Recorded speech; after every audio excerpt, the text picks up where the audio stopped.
시청자 여러분 안녕하십니까? TJB 8시 뉴스입니다. 먼저 오늘의 첫 소식입니다. 충청권 4개 시도가 2027년 열리는 하계 세계대학 경기대회, 즉 유니버시아드 대회를 개최할 최종 후보 도시로 선정됐습니다. 현재까지는 최종 개최지를 놓고 한국의 충청권과 함께 미국 노스캐롤라이나주가 경합을 벌일 걸로 알려졌는데요. 충청권 4개 시도는 오는 10월 최종 결정을 앞두고 본격 유치 활동에 나섭니다. 장석영 기자입니다. 충청권이 오는 2027년 8월 열리는 하계 세계대학 경기대회, 즉 유니버시아드를 개최하기 위한 첫 번째 관문을 통과했습니다.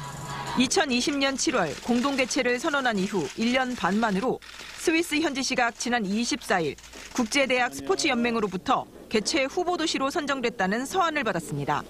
오는 10월 9일 러시아에서 열리는 집행위원 총회에서 최종 개최 도시를 선정할 예정으로 충청권은 본격적인 유치전에 돌입했습니다. 4개 시도가 참여한 공동유치위원회를 구성했으며 오는 8월까지 실무진의 기술 점검과 9월 집행위원 실사단의 현장 평가가 이뤄질 예정입니다.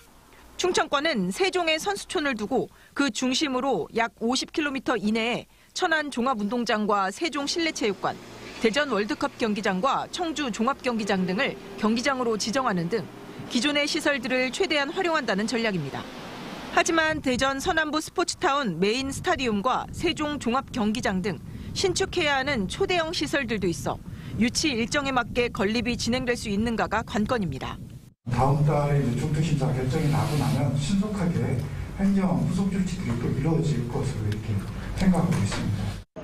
현재까지 충청권 이외에 미국 노스캐롤라이나도 후보로 선정돼 치열한 경쟁이 예고되고 있는 가운데 유치위는 2028년 미국 로스앤젤레스에서 하계 올림픽이 열리는 만큼 한 나라에서 2년 연속 대규모 체육 행사가 열리도록 하지는 않을 것이라며 충청권 유치를 낙관하고 있습니다.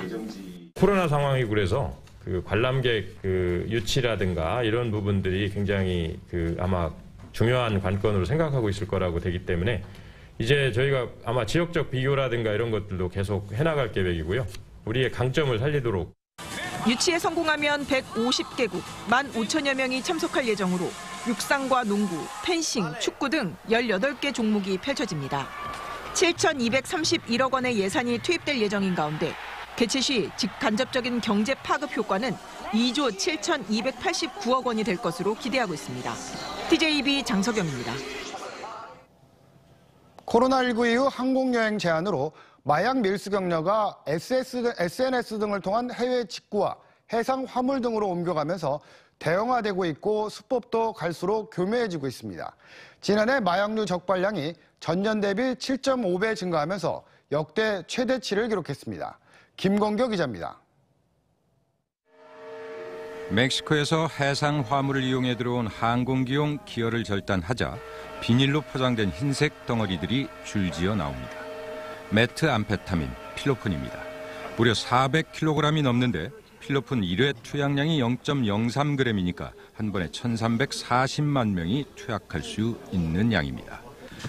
라오스발 국제우편으로 반입된 텀블러 아랫부분을 깨자 합성 마약의 하나인 캡슐 형태의 야바가 나오고 캄보디아발 국제우편에서는 실타래 안쪽에 은박지로 쌓은 마약이 확인됩니다. 말레이시아에서 들여온 특송 화물을 열어보니 포장 상자의 골판지 이중 공간에 다량의 메트암페타민이 숨겨져 있습니다. 골판지를 뜯었을 경우에 이렇게 글루건으로 접착을 해놓은 상태로 메탐이 펴진 상태로 이렇게 부착이 되어 있었습니다. 마약 밀수가 갈수록 지능화, 대형화되고 있습니다. 관세청의 마약류 단속 결과 지난해 1,054건에 1,272kg이 적발돼서 전년 대비 건수는 51%, 중량은 757% 증가했습니다. 역대 최대치입니다. 메트암페타민이 577kg으로 전년 대비 8.5배, 코카인 448kg으로 무려 2,900배 넘게 폭증했습니다. 코로나19 확산으로 항공편 여행이 막히면서 국제 우편 등을 통한 소량 밀수가 늘었고 특히 동남아 등지로부터 해상 화물을 이용한 국제 마약 조직의 대형 밀수 사례들이 적발돼 우리나라가 새로운 마약 밀거래의 경유지가 될 수 있다는 우려가 커지는 대목입니다. 항공 여행자가 좀 줄었잖아요, 코로나로. 사람이 못 갖고 오는 걸 이제 화물이 갖고 들어와야 되는 거고요. 그러다 보니까 해상 화물 쪽에서 이제 많이 잡혔고요. 다른 어떤 경로로 들어왔는지에 대해서는 조금 더 봐야 될 필요성이 있는 것 같습니다. 관세청은 코로나19 장기화에 따라 온라인 마약 거래 증가 등 밀수 경로가 다변화, 대형화됨에 따라 첨단 탐지 장비 도입을 확대하고 밀수 경로별 단속 역량을 강화하기로 했습니다. TJB 김건규입니다. 올해부터 대전 지역 모든 초등학교 돌봄 교실 운영 시간이 오후 7시로 연장됩니다.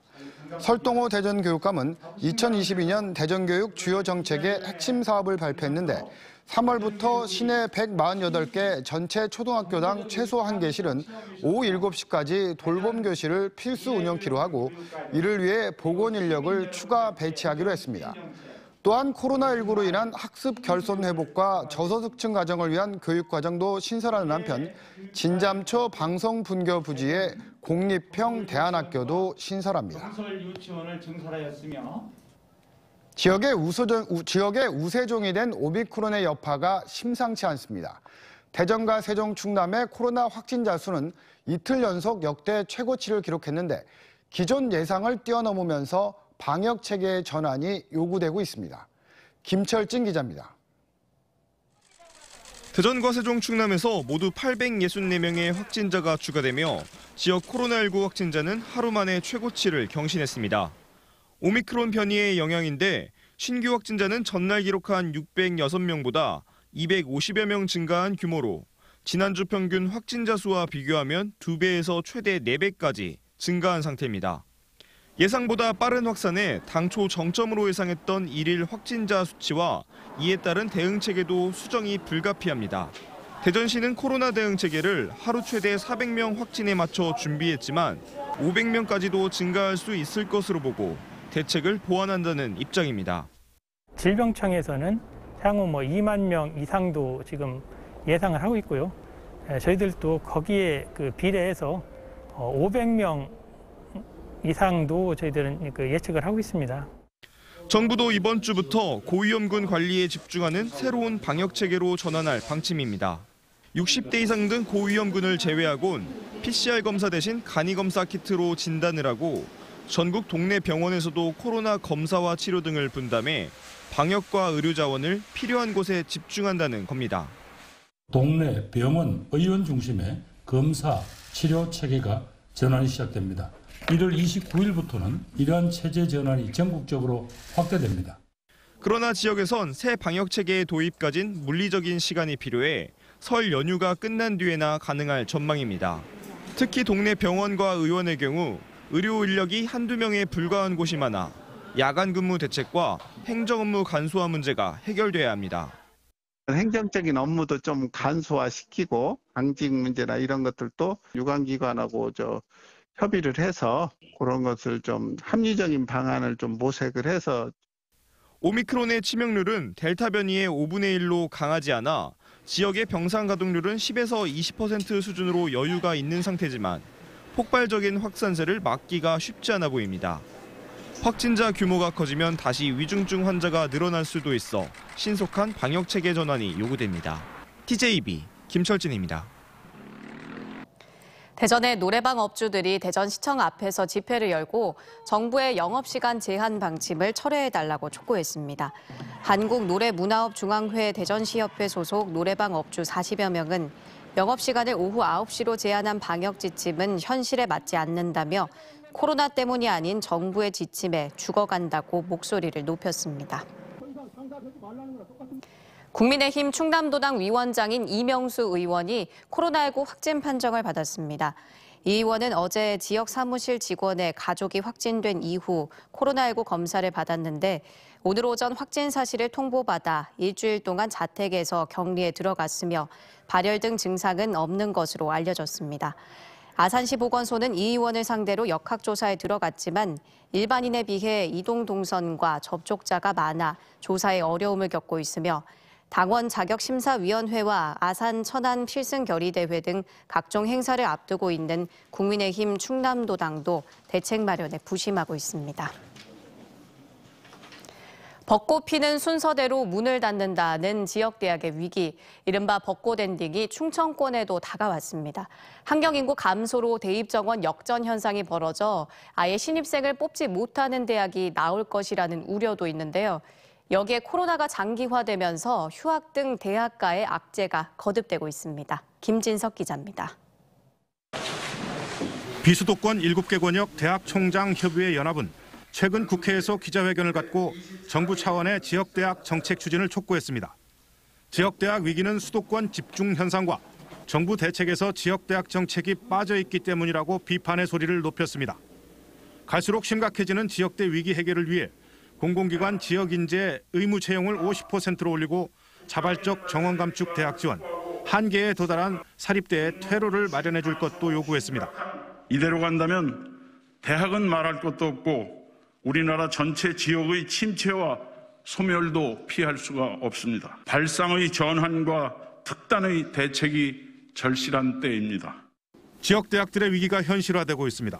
충청권 4년제 대학의 올해 정시모집 결과 대전권 대학의 정시모집 평균 경쟁률은 3대1로 수도권 대학 6대1에 비해 절반 수준에 불과합니다. 학령인구 감소와 더불어 수도권 대학 선호 현상이 계속되면서 충청권 4년제 대학들의 정시모집 평균 경쟁률은 대부분 하락했습니다. 충남대와 한밭대, 공주대 등 지역 국립대학들은 정원을 채우며 비교적 선방한 반면 지역 사립대학들은 학령 인구 감소에 따른 위기감을 실감한 이번 입시였습니다. 정원 미달학과도 대전 사립대 31개가 속출하는 등 우려가 현실로 다가왔습니다. 2년 뒤인 오는 2024년에는 대입 정원이 49만 명인데 비해 고3과 재수생 등은 불과 37만 명으로 4개 대학 중 한 곳은 아예 학생들을 뽑지 못할 수도 있다는 우려가 나옵니다. 14년째 등록금 동결에다 코로나19 사태에 따른 휴학과 등록금 환불, 민간 자본을 빌려 지은 기숙사를 비대면 수업으로 비우면서 재정난까지 겹쳐 대학들은 버티기 어렵다는 입장입니다. 지역대학의 발전이 결국은 지역 균형 발전의 모태이자 원동력이 된다는 이해력이 좀 먼저 필요할 것 같습니다. 정부의 적극적인 획기적인 그런 재정 지원이 필수라고 하겠습니다. 예견된 위험에 충분히 대비하지 못한 대학가의 책임도 일부 있다는 지적이 나오는 가운데 지역 대학들이 위기에 뼈를 깎는 자구책이 필요하다는 목소리도 나옵니다. TJB 김진석입니다. 우성사료 문화재단과 우성사료 임직원 일동이 코로나19로 어려움을 겪고 있는 취약계층에 써달라며 이웃돕기 성금 1억 원을 기탁했습니다. 우성사료는 지난 2009년 지역사회 상생과 기업의 사회적 책임 실현을 위해 우성사료 문화재단을 설립한 이후 사회공헌 활동을 펼치고 있으며 지난해에는 대전 사회복지공동모금회와 대한적십자사 대전 세종지사에 1억 원을 전달한 바 있습니다.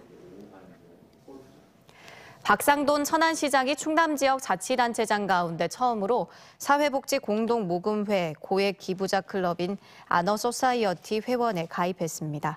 충남 사회복지공동모금회에 따르면 박 시장은 재직 기간 받은 급여에서 모은 돈과 최근 진행된 북콘서트에서 조성된 수익금 등 1억 원을 기부했으며 모친상으로 받은 부의금을 사회복지시설에 기부한 바 있습니다.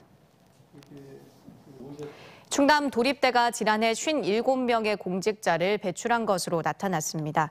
충남 도립대에 따르면 지난해 졸업생 가운데 지적직 23명을 비롯해 소방 9명, 행정 9명 등 모두 57명이 공직에 진출했고 지난 1998년 개교 이래 지금까지 모두 981명의 공직자를 배출했습니다. 이 같은 성과는 지난 2008년부터 운영한 공채 지원 프로그램 등 맞춤형 교육과 성취도 향상 장학금 지급 등의 효과로 분석됩니다. 미성년 여성 뒤에서 몰래 소변을 본 남성이 추행 혐의 무죄 판결을 받았다가 파기환송심에서 유죄로 벌금형을 받았습니다.